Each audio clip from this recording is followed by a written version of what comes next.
Another day in the orifice. Another day with another tub. And we got an ugly one. She's peeling. She's a peeler. And you can tell it was a bath mat. Had a bath mat, gray primer on the back. I guess some people say that means it's something. Not too sure what. The guilty will remain nameless. The guilty will remain nameless. So we got our special zip guy here with the aluminum backer pad. This aluminum backer pad is actually for a hardwood floor edger. And you can run it super fast and it won't melt the glue. Interested in that link, it's on this video. The Amazon link. Very, very cool. If you're into grinding tubs and you want a cool backer pad. The only thing is it doesn't get the contours. But because it's not a foam one like this, you can't get the contours, but the energy transfer to the sandpaper is like, it's crazy. It just bites right into it and grinds it right off right away. No pushing. It's like basically 10% of the effort is using this backer pad. So we use this to get the angles. But that's it. This is today's job. We're gonna strip the bottom where it's failing. Everything else is really good adhesion on this. It was professional. It was professionally done. They should have caulked it, but they didn't. So, ooh, they did paintable caulk. You can tell.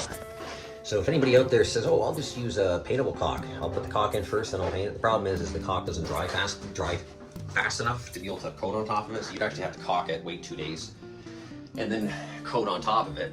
But nobody's gonna wait that long. So it's always easier. Then this is what you get. It always cracks. So we're gonna grind that out too. But after we're done applying the resins, we'll dry it with our heat gun system that we have, and then we'll put a nice high quality silicone bead around the tub, make it nice and clean, and then you'd be good for 6 or 7 years. Then you might have to touch out the caulking because the mildew resistant agents in it, which is called fungicide, expires out of the caulk, and then it gets black mildew. So you might have to recaulk it one more time over the life of the reglaze, and then 8 to 10 years will go by, and then it's time to reglaze the tub again. So, and the walls will still be in good condition, so it totally makes sense just to reglaze this tub maybe 3-4 times over the next 40 years, and it'll still look in great condition. It won't look like this if you use our system, and it'll still look in great condition during those 35-40 years. And then by that time, it'll be time to maybe update the walls, and then you change the bathtub. So bathtubs have become not a permanent item now. They were when you bought bathtubs like from the 50s and 60s, especially bathtubs from the 20s. They still are in good condition today. They just need to be reglazed now. But bathtubs now, the manufacturer gives you 1-year warranty. I know this because I'm the guy who comes in and fixes the warranty with those guys. If they have to call in a technician to repair a warranty with those, they give you 1-year warranty, and it's only going to last 7 to 10 years before it wears through, and you're going to have to reglaze it anyways. That's just how they make the bathtubs now. So now bathtubs are not so much a permanent fixture, even though they're put the way they're put in with the walls on top of the tub. The tub isn't the wall that far, by the way, guys. And the walls are built on the tub, and then you get your covering on top of the walls. And then you got all this plumbing. Then you got your floor, right? That goes to the edge of the tub. So all this needs to be removed when you take this tub out. This is what makes, when you go shopping for a new tub and you see, oh, the tubs are $300, $400, $429. Why would I pay a reglazer $500, $600 when I can buy a brand new tub? Because you just don't take the tub out and put the tub in. You have to take all this out, okay? And once you take all this out, 99% of the time you expose plumbing that has unforeseen factors that is even a greater expense. So your contractor that comes in and says, okay, we're gonna redo all this, even though this is really nice, we don't have to redo this. So they say they're gonna make it like this, right? Because this was done just a couple of years ago. We're gonna make it like this, and we're gonna change this. And they give you a quote for $7,000. Then they get the plumber that comes in to do this, and there's a bunch of weird stuff that has happened in there.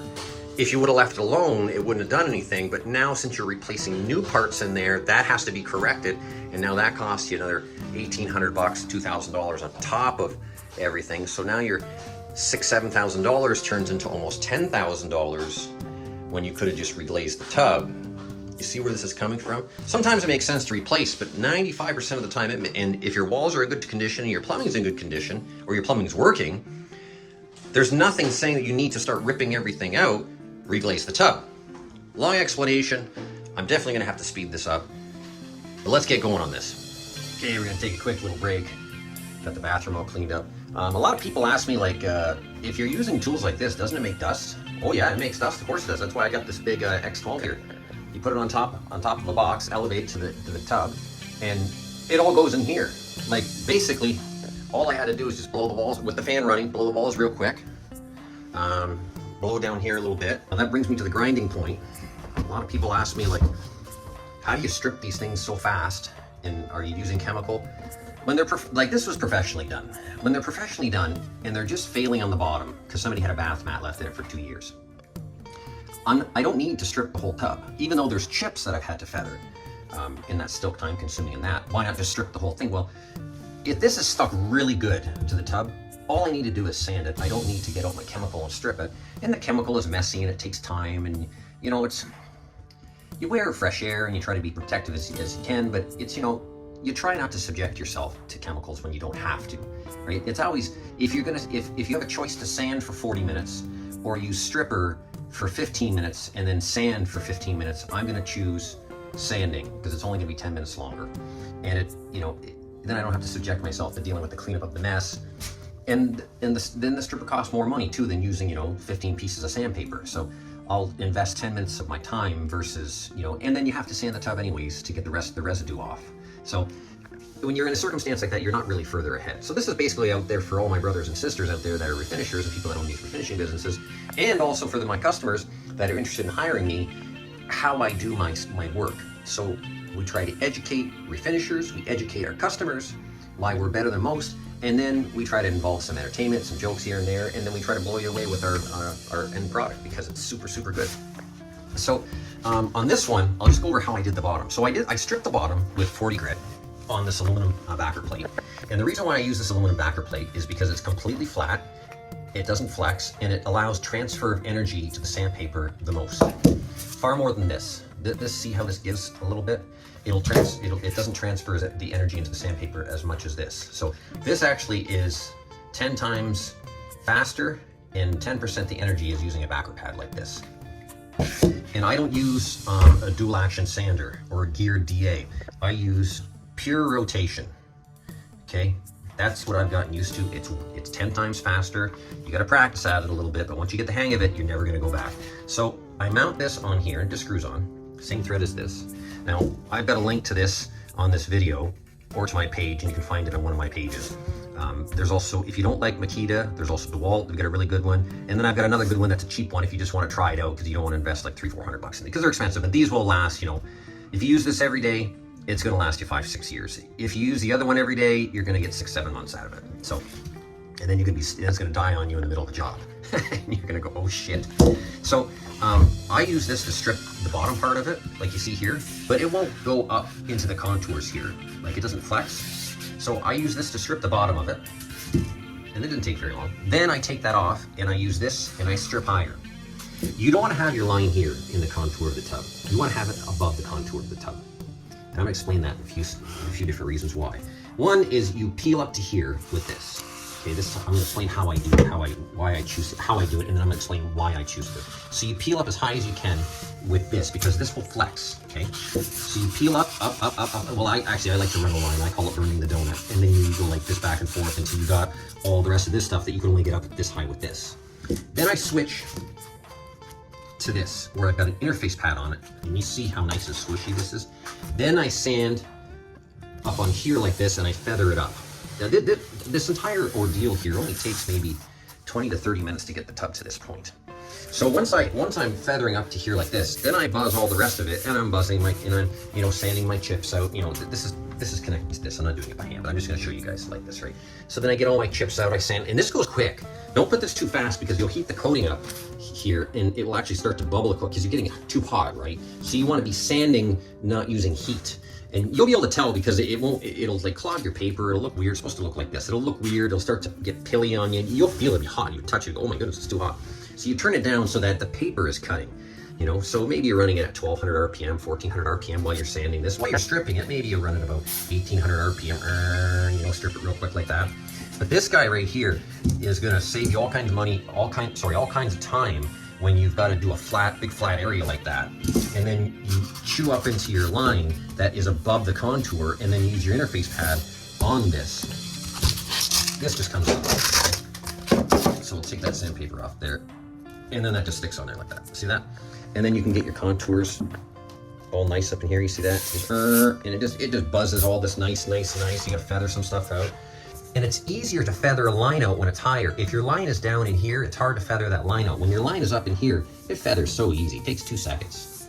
You know, so that's how I do my, if they're just peeling on the bottom like that, that's how I do this. Now this is, we're pretty much ready to go here. I'm just gonna take a Scotch-Brite pad. I'm gonna clean this with purple Zep really nice. And then just double check a few things. I know there's a chip here. We're gonna use some 2-part polyester with a razor blade, just squeegee it in there real quick.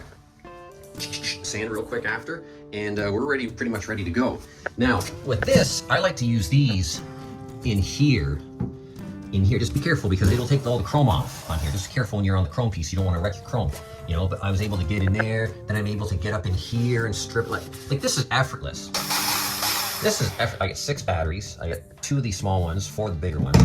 And I got like battery power indefinitely with that. And these are the tools that I use 95% of the time on strip jobs like this. Now I've got different roll-a-lock ones. You've seen me use the purple and the orange before, and that is for like, you know, if you need to strip up in here, or you need to just grind down some fiberglass or something like that, or like some heavy-duty rust removal. You may want to use a purple or the orange.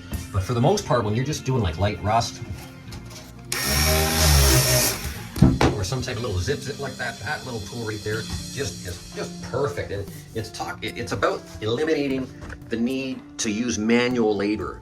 Because I don't know about you guys, but when I started using a lot of manual labor and sanding, I know this business involves quite a lot of sanding and cleaning, but when I got to use manual labor and my hands start to hurt in the morning, I start to question, you know, my sanity. It starts to make me feel like I'm going crazy. So this makes life a lot easier and a lot faster. So I hope that tip helped you guys, and shows our customers, like, you know, that this is a trade. It involves, you know, innovation and using different specialized tools to accomplish what you guys are going to see in the end. Now we are at our cleaning stage. Everything else has been all vacuumed. We are going to wipe down the walls as we're cleaning the tub. But a few things that we do is, even though there was no dust anywhere in this bathroom over here, I always vacuum. I vacuum around the entire circumference of every bathroom. Doesn't matter what bathroom we're doing. We vacuum the entire circumference of the bathroom. We vacuum all the baseboards. And you know what? Not everybody cleans their bathroom, you know, super good. Usually they vacuum real quick, they mop. They might be missing a corner. And here, it's a management company. The apartment was probably vacant for a little bit. There were spider webs here and there, and there's somebody that's moving in. You know, they're starting to move in. You know, just takes 2 seconds, right? So now the bathroom's nice and clean. And basically, why do we do that? Provides a nicer job. How long did it take me? 1 minute, right? It's about caring about your environment a little bit. So now you can see that it's nice and clean. Now we're gonna clean the tub. If I see any areas that I touched, like here, I'm gonna wipe them down with my rag, my cleaning supplies. We're probably gonna wipe down the door because I touched it with my dusty hands. Actually, my dusty glove. I shouldn't have done that, but we'll wipe down the door, we'll clean it. So my philosophy is the bathroom has to be cleaner than when we showed up. If we showed up and we're just gonna do this, and we're just gonna do this area, and that's your problem. Some people operate like that. That's how you wanna do your business, that's fine. I rather do it this way. It takes me an extra 2 minutes, and you know what? It just makes for a better job. Plus, this is our encoding environment. I want to make this as clean as possible, even over here, so the tub ends up as clean as possible. All right, let's get clean. This is how much paper we went through on this job. A bunch of 120s and a ton of 40s. So, all right, time to clean.